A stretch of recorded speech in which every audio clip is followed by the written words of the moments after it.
Well, hey there. Welcome back. We're discussing basic tools that we're going to use in our sheet metal course. And at this point, I want to talk a little bit about files. There's some rules, ancient rules that we must not break when it comes to files. If we do, it may mean the end of the world as we know it. So let's take a look at these files. Let's take a look at these rules, and we'll make a better grade, we'll do better work, and the world will continue as we know it, depending on how you view it, good thing or bad thing.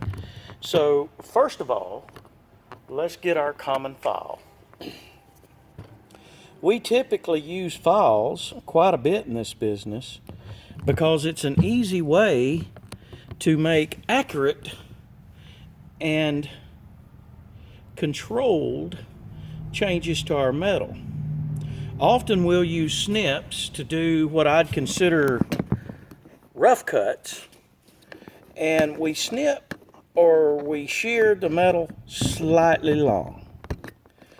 What this does is gives us an opportunity to address the material, use a file, and bring it into that silky smooth perfection that we're seeking. Now, with files, there's some basic things. One, don't let them rust. Don't leave them to where they can be exposed to weather, moisture, because when a file rusts, it destroys a portion of its ability to cut. And there's no way to recover from that. And files, especially good files, are expensive, so always keep your files clean and dry. Store them in such a way that they don't bang together when you close the drawer on your toolbox, because they're made out of very hard steel, and if they bang together, they can chip each other, and once again, that harms the effectiveness of this wonderful little tool. Clean and dry, protected. Now, there are many different types of files, and you've probably studied these in your basic tools.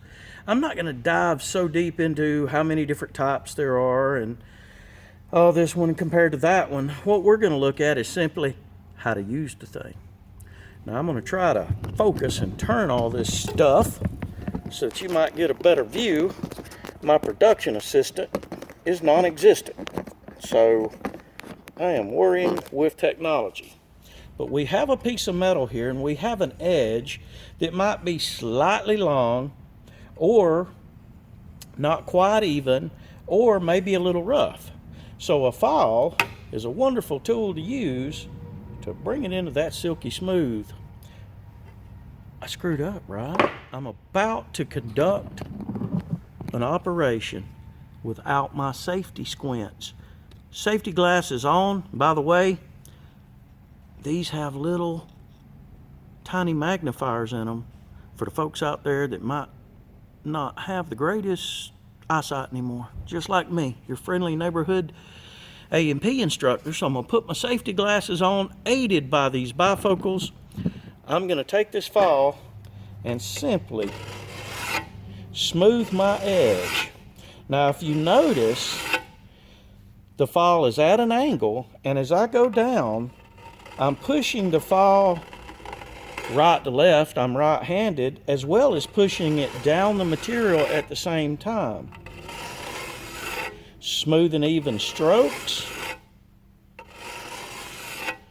Continue your file work until you achieve the edge you're looking for. Here's an FAA question. When you're using a file, what's the proper use? Well, for hard metals, and for that question, the answer would be we're only going to cut on the forward stroke.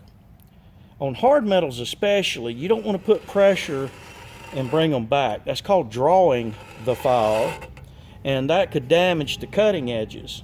Softer metals, if your file's designed for it, it's really not a problem. No big deal. But for hard metals, we want to put slight pressure, keep your file level, cut on the forward stroke. Now, I don't know if this thing will focus well enough, but you see all these little aluminum chips that'll build up in the file while you're making these cuts? Well, when they build up enough, it'll affect the way the file works. So we have a file comb. A file comb will remove those chips, clean that file up, so we're ready to go again. So, with all that said, wear your safety squints, keep your files clean, keep them dry, keep them protected, use them properly, and you'll get a long service life, you'll have beautiful sheet metal work, and you'll make a good grade. So for now, Princess, the Happy 150, and me, your friendly neighborhood A&P teacher, say be safe, do good work. We'll see you soon.